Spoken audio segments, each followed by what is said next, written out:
My name is Mao, or Masood Ashley Olafani. I am the artist here in the solo exhibition, Threading Through Memory, here at AR.CHE.TYPE Gallery in Atlanta, Georgia. Just thinking about my vision for this this exhibition and the work that I conceived for it. It's a accumulation of objects that I've kind of been developing over the last several months. In part in conjunction with my graduate studies at Savannah College of Art and Design here in Atlanta. The work for me, the title of the show is very important, Threading Through Memories, and so much of my work deals with the issues of memory. The notions of imposed forgetting, which is so emblematic of the experience of the African diaspora here in the Caribbean and also in the United States. Imposed forgetting in the sense that the history and connections to the past were systematically obliterated and kind of repressed and suppressed. So for me, there's, along with that notion of threading through memory and the reclamation of memory, is this kind of inventiveness of this kind of mythologized view of the past of African Americans, since there's so much that we don't know. So in many ways we've had to create a kind of legacy out of popsicle sticks and glue, essentially, out of nothing, which we've had to do with much of our culture in this country has come out of that kind of that milieu. So I use a lot of times in the work kind of material relationships that are a bit unconventional. Cotton, hair, tobacco, coffee grounds, cloth, bone, silkscreen, steel, wood, and also writing. And the narrative is very important to me in the sense of not trying to dictate a particular read, but to give hints and clues about what a piece may possibly mean, and then to allow the viewer to kind of arrive at their own understanding of what they are perceiving through the senses.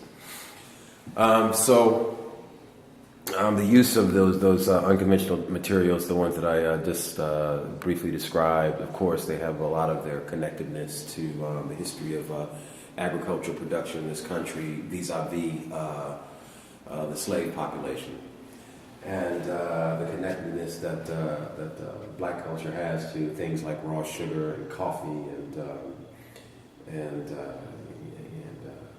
coal and cotton, and just exploring how those materials and those material relationships kind of become, in many ways, vehicles for memory and for a kind of visceral connection to something that we may not have experienced personally, but nonetheless carry some kind of cultural memory, some kind of cultural residue, so to speak, that we can tap into and draw some strength and understanding from. I did a piece over here.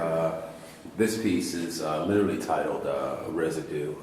It was based on a poem that I wrote several years ago about the rape of a small child, of a young girl.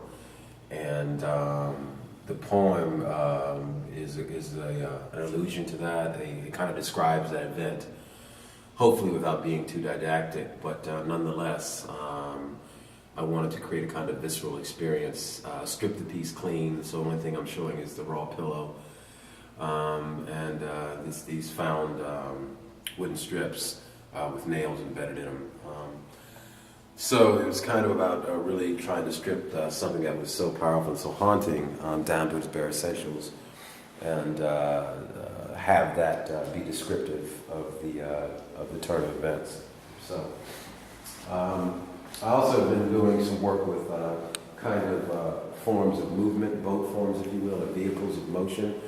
Again, because motion is such an important part culturally of the development of this country. Again, vis-a-vis African Americans, the slave trade, and also white Americans' involvement in that process. But this piece involves this piece, which is called Processional. Sometimes I dream, sometimes I hope. Uses those material relationships again of the hair, the sugar, the coffee grounds, the cotton, to kind of talk about that kind of legacy of journey of transportation from one particular part, from one particular place to another, and it also being cyclical, so the journey also being spiritual and never-ending. So the continuous cycle of transformation, journey, and so forth and so on. The drawings is something that I haven't really shown before, but I've been drawing since I was very young. Started off drawing, obviously, as a lot of artists do. And so I wanted to show a different side of what I do.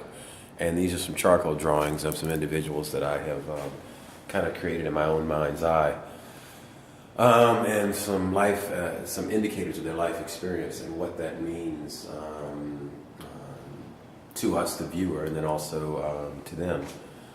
So the pieces relate in terms of the medium and also in terms of kind of creating this panoramic view of these differing life experiences as seen through the eyes of these elderly African American people. Man and women, so not just one gender, not gender specific. The pieces are done with charcoal and also oil paint. I superimpose, and also a little pastel work as well. I do the base drawings in charcoal, and then I come back over those with some pastel and oil paint to create some of the imagery. And I like the effect that it has in the piece. It gives it a kind of it's something that's a bit unexpected because you're not sure if it's drawn or if it's painted, or it's a bit questionable in terms of what the actual process is. So I like that ambiguity. I think it's an interesting thing. And that's threading through memory. Thanks.